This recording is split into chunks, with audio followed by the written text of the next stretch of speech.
पूरे यूरोप को रूपांतरित कर दिया। ये एक टिप्पणी लिखनी थी, कमेंट लिखना था, तो वो किस तरह से होता है उसकी चर्चा भी करते हैं अभी। ये इस संबंध में कोट्स हैं कुछ, टॉमस पेन, बेंजामिन फ्रैंकलिन। मैंने आपको बताया था कि ये लोग बेसिकली क्या हैं, ये लोग एक तरह के बुद्धिजीवी हैं।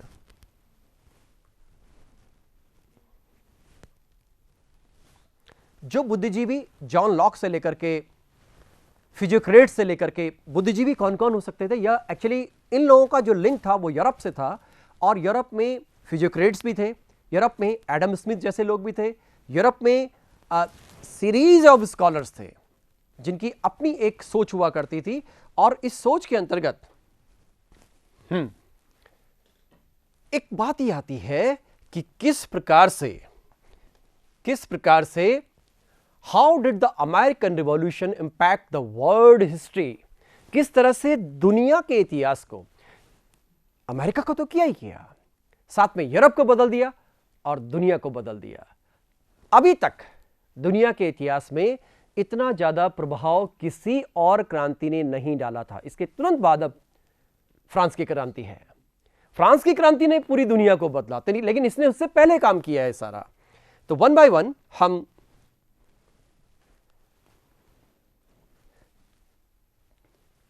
ये देखिए पॉलिटिकल चेंज क्या क्या हुए हैं इसके बीच में, 65 से 83 के बीच में। अब मैं थोड़ा सा आपको एक बार चार्ट बना के बात कर लूं कि अमेरिका के इस स्वतंत्रता संग्राम ने क्या क्या बदला। सबसे पहले तो अमेरिका को ही बदल दिया,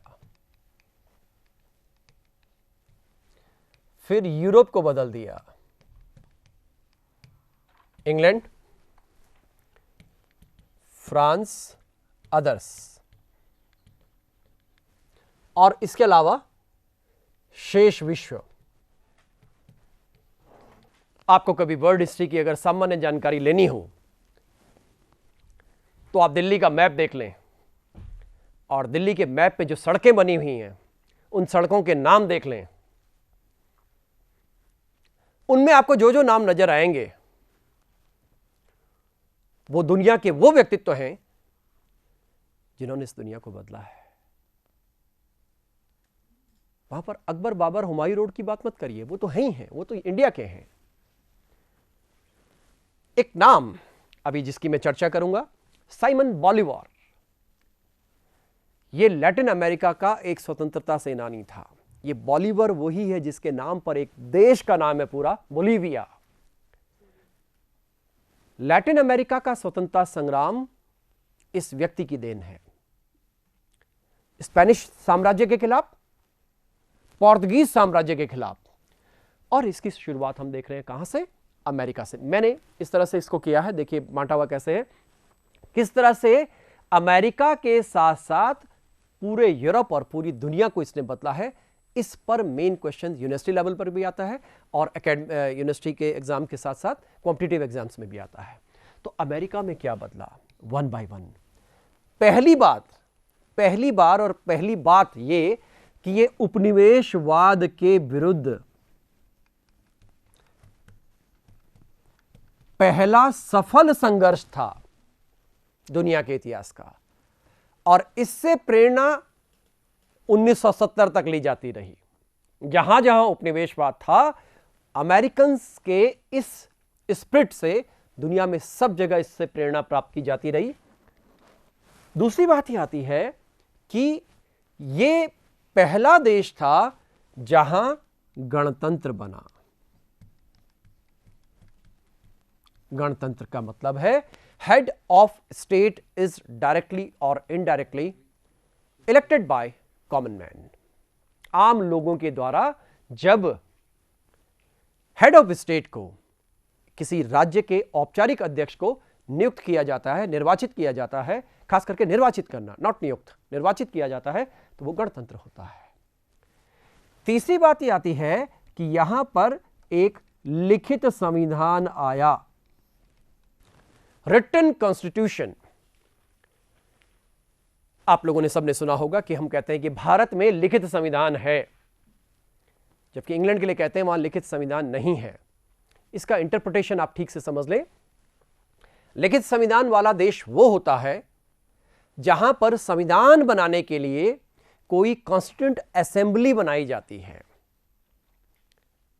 जबकि अलिखित संविधान वो होता है, ऐसा नहीं कि वहां संविधान नहीं है, ये थोड़ी है कि इंग्लैंड में संविधान नहीं है, संविधान है, लेकिन वो वहां के डिसीजंस, वहां की परंपराओं और वहां के कस्टम्स के कलेक्शन के अकॉर्डिंग बनता है। वहां हाउस ऑफ कॉमन्स बहुत पावरफुल है। एक जमाने में एक कहावत थी कि हाउस ऑफ कॉमन्स इतना पावरफुल है कि वो सिर्फ एक ही काम दुनिया में नहीं कर सकता, बाकी सब कर सकता है, स्त्री को पुरुष बनाना और पुरुष को स्त्री बनाना। लैंगिक परिवर्तन नहीं कर सकता। इसका मतलब यह है कि यह कितना पावरफुल रहा होगा। लेकिन खैर, लिखित संविधान उनके यहां नहीं है, उनके यहां अलिखित संविधान है। तो यह लिखित संविधान का कंसेप्ट आया नागरिकता का, सिटीजनशिप। आज भारत में भी हम सिटीजनशिप की बात करते हैं भारतीय कॉन्स्टिट्यूशन में, और करीब 7 से लेकर 9 प्रकार से किसी व्यक्ति को सिटीजनशिप दी जा सकती है। यह सिटीजनशिप का पूरा चैप्टर आप कॉन्स्टिट्यूशनल सिस्टम में देख सकते हैं।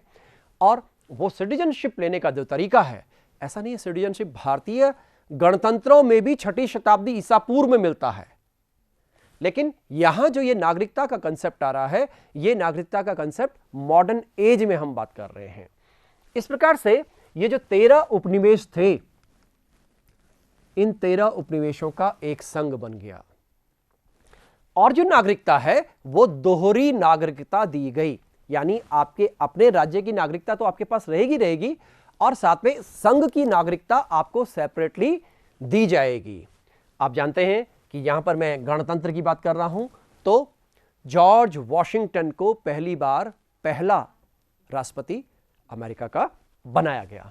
इस प्रकार से जब ये इतनी 4 पॉइंट्स और इसके अलावा और बहुत से बिंदु हैं जो हम राजनीतिक रूप से अमेरिका में देखते हैं, तो इसने अमेरिका को पूरा बदल दिया। हां, एक चीज का निपटारा ये नहीं कर पाया, वो था ब्लैक एंड व्हाइट।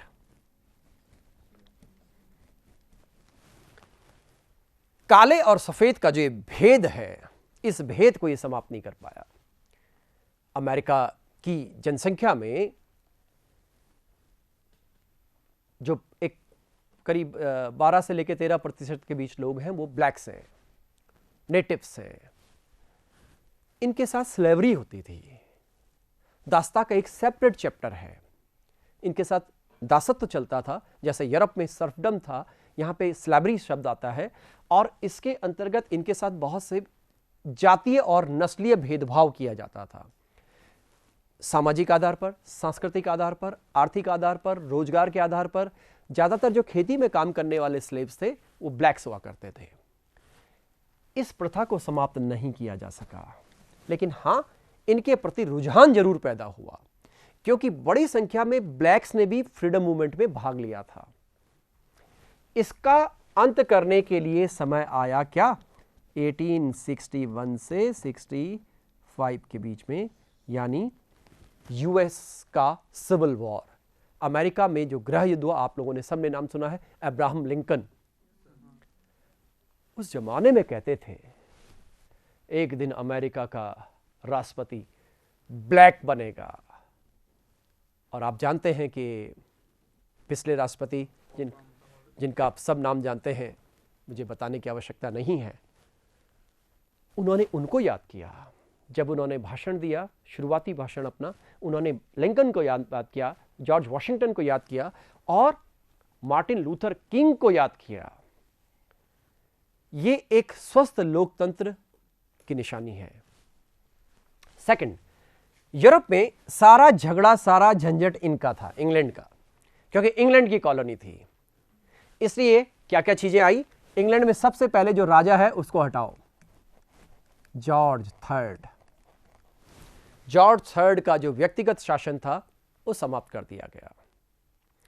एक बात और आई, जब राजा को चेंज कर दिया गया तो सेकंड बात यह आई कि जो हाउस ऑफ कॉमन्स का सिस्टम है, उसके अंतर्गत आप लोगों ने इंडिया के संदर्भ में भी सुना है, हम शब्द इस्तेमाल करते हैं कैबिनेट। ये जो कैबिनेट सिस्टम है, कैबिनेट सिस्टम की परंपराएं हैं, वो इस काल से शुरू होती हैं। आप लोगों ने अभी हाल में जितने भी परिवर्तन देखे हैं भारतीय राजनीति में भी, आप देखिएगा कि हमारे यहां देश को चलाने वाला पीएम, कहते ही हैं, फॉर्मूला ही है कि देश को 3 लोग चलाते हैं, पीएम, सीएम एंड डीएम। लेकिन भारतीय संविधान में पीएम की चर्चा 74, 75, 76 में जरा सी इस रूप में आई है कि भारत के राष्ट्रपति को परामर्श देने के लिए एक प्रधानमंत्री और उसकी मंत्रिपरिषद होगी। जबकि आप और हम सब जानते हैं कि किसके नाम पर देश चल रहा है? नाम तो राष्ट्रपति का है, चलाता कौन है? Prime minister. तो यहां पर यह कहां से आई परंपरा? इंग्लैंड के इस कैबिनेट सिस्टम से आई। यहीं पर यह परंपराएं बनी कि जिस दल को सदन में बहुमत मिलेगा उसका नेता प्राइम मिनिस्टर बनेगा। कहां से आया? इनके यहां से आया। अगर आप बहुमत खोएंगे तो आपको त्यागपत्र देना पड़ेगा।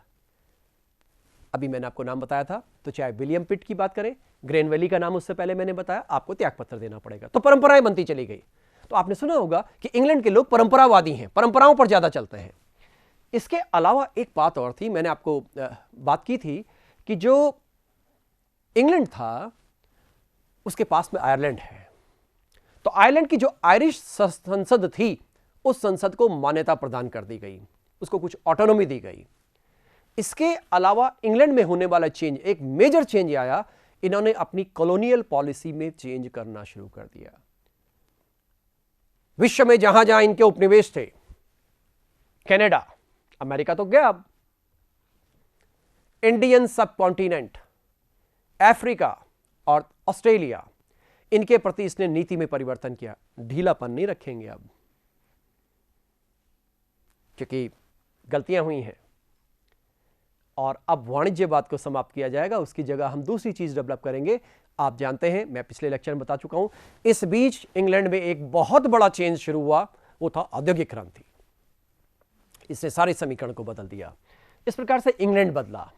एक देश था फ्रांस, मैंने चर्चा की थी आपसे, लाफायते। 30 वर्ष जो 7 वर्षीय युद्ध था, उसमें फ्रांस बुरी तरह पराजित हुआ और कनाडा छोड़ना पड़ा। इस बात का उसको दुख था, इसलिए वो एक प्रकार से बदला लेना चाहता। ईगो जाग पड़ा, लाफायते गया। आपने देख लिया, लास्ट में मैंने युद्ध का नाम बताया, उसमें लाफायते अगर नहीं है तो ये इंग्लैंड वाले बच जाते। इनके अगर फ्रेंच ट्रूप्स नहीं होते, फ्रेंच की नेवी नहीं होती। लेकिन मिला क्या फ्रांस को? फ्रांस को मिला वित्तीय दिवालियापन, कुछ नहीं मिला, अपना ही खर्चा हुआ, और परिणाम हुआ फ्रांस की क्रांति। अब ये दुनिया में चेंज लाने वाले हैं। यहीं से हम कहते हैं rise of modern state system. दुनिया में आधुनिक राज व्यवस्था और राज्य व्यवस्था का प्रारंभ होता है। दुनिया के अन्य देश, यूरोप के अन्य देशों पर भी इसका प्रभाव पड़ा, क्योंकि जब फ्रांस की राष्ट्रवादी क्रांति हुई तो इसने कंटिन्यूअस वे में यूरोप के अन्य भागों को प्रभावित किया। इसी तरह से मैं अभी आपसे लैटिन अमेरिका के देशों की बात कर चुका हूं।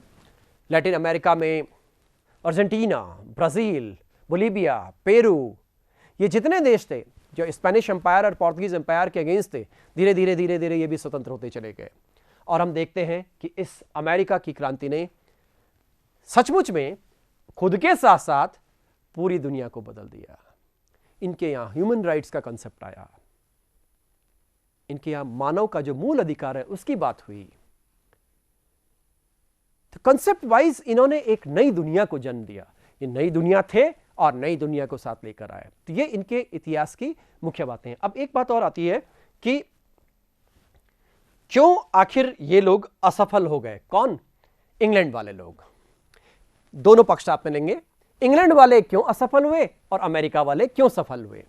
तो इंग्लैंड वालों के लिए पहली बात तो आती है कि इंग्लैंड से बहुत दूर है कौन? अमेरिका। भौगोलिक दूरी बहुत ज्यादा, समुद्र पार करके जाना है, इतने दूर जाना है।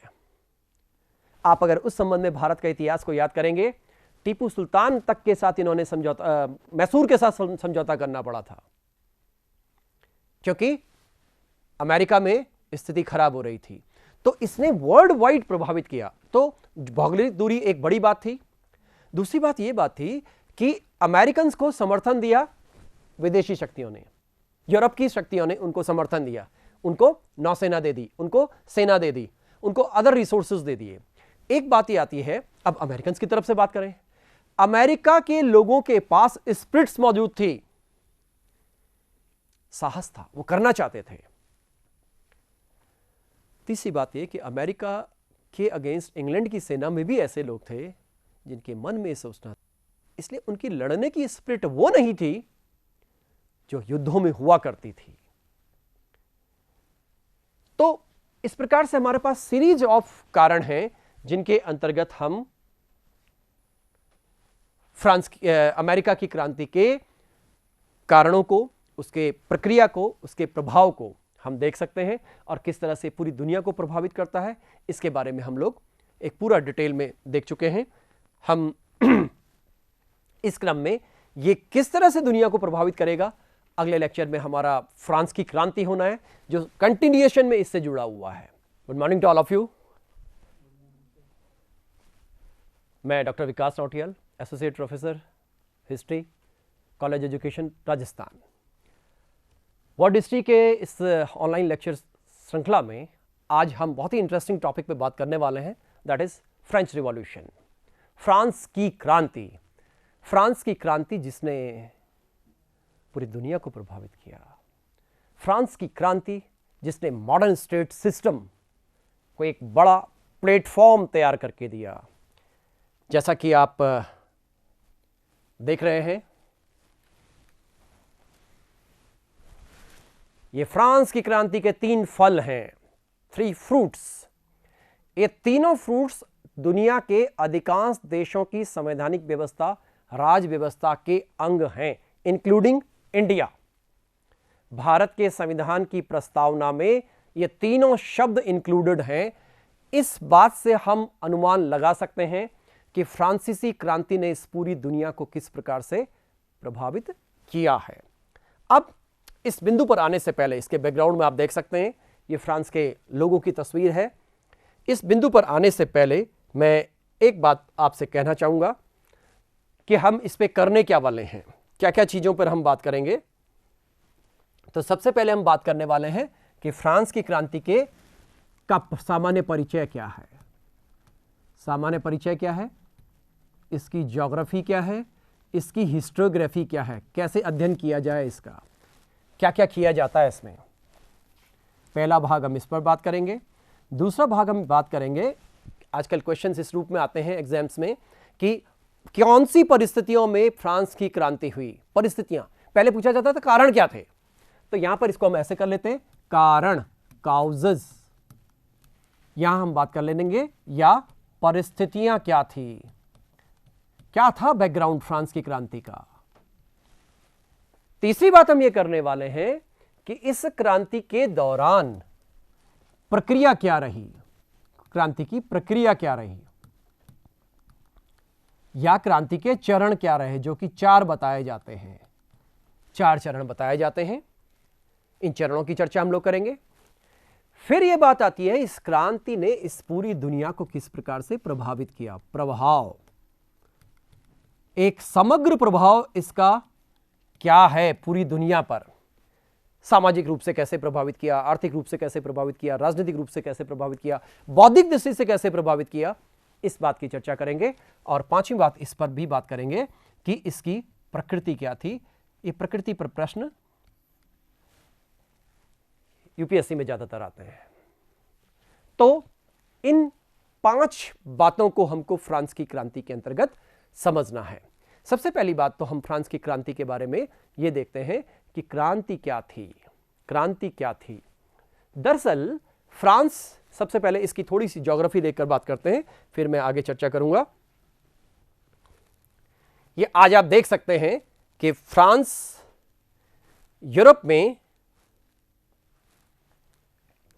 ये पूरा यूरोप का मैप आपके सामने है, आप सबको दिख रहा है, यूरोप का मैप पूरा आपके सामने है। और इसमें ये पेनिनसुलर वाला पार्ट है, और जो ये आप ये येलो पार्ट देख रहे हैं ये फ्रांस है। इसके क्योंकि किसी भी देश का इतिहास समझने से पहले उसके आसपास का भूगोल समझना जरूरी है कि ज्योग्राफी क्या कह रही है, ज्योग्राफिकल फैक्टर्स क्या कह रहे हैं। तो आप देख रहे हैं इसके पास में सबसे पहले इंग्लैंड है, लेकिन आइसोलेटेड है, बीच में समंदर है।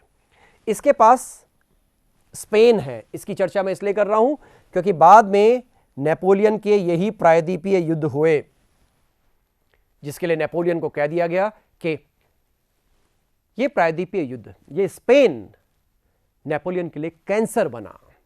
जैसे हम अपने यहां औरंगजेब के लिए कहते हैं कि दक्षिण औरंगजेब के लिए कैंसर बन गया। इसकी चर्चा नेपोलियन में करेंगे। इसी तरह से बात करेंगे, ये आया पार्ट इटली वाला।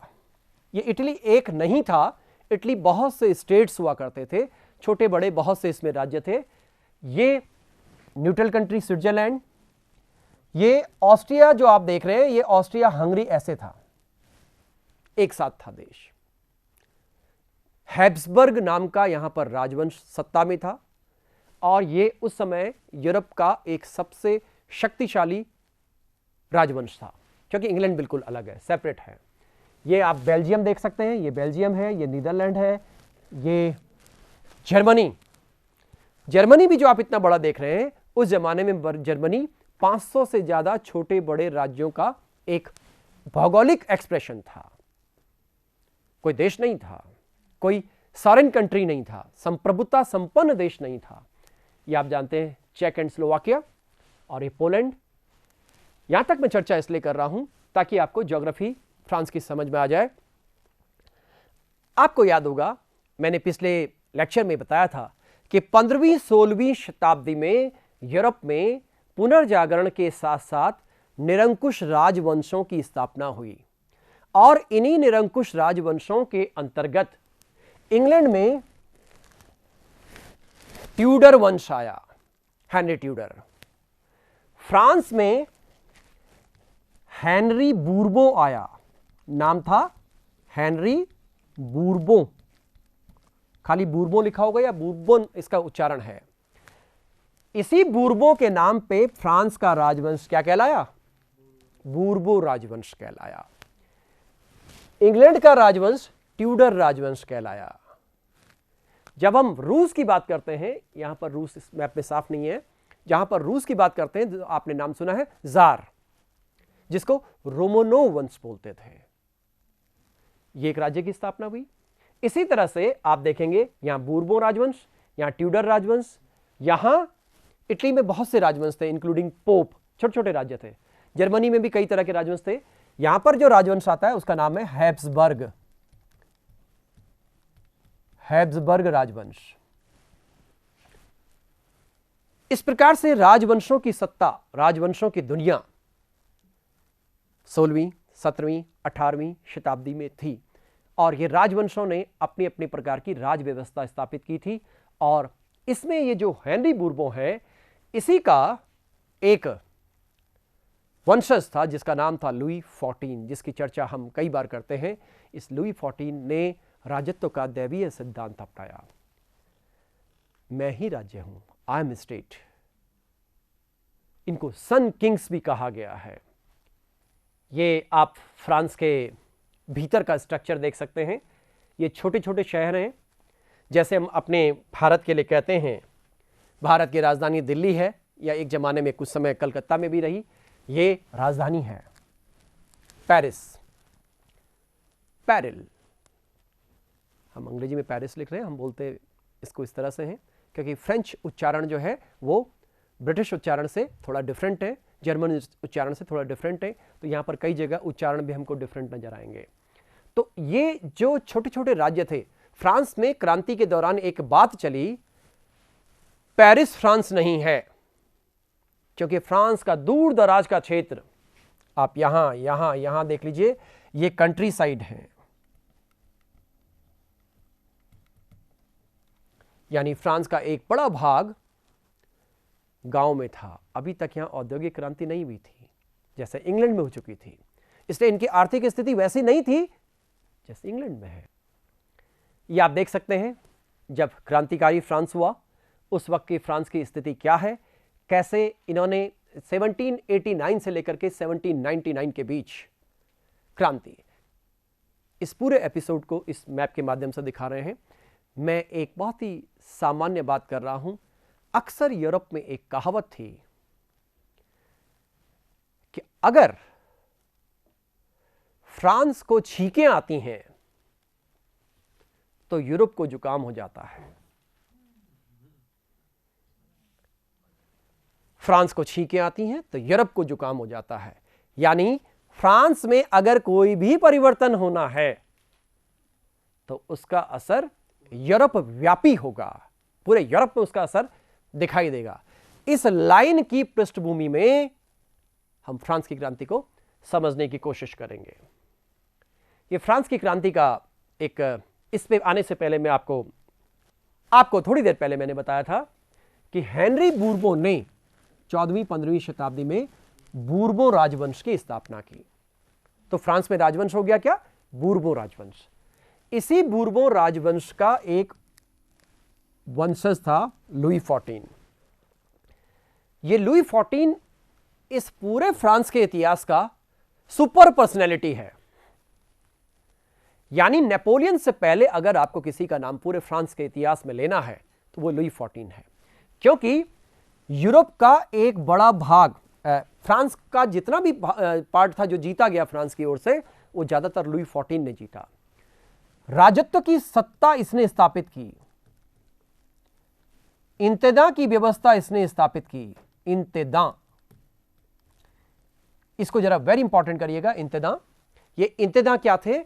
इंतेदा एक प्रकार के वरिष्ठ प्रशासनिक अधिकारी थे। ये वरिष्ठ प्रशासनिक अधिकारी थे। इनको अंग्रेजी में तो लिखते हैं इंटेंडेंट्स,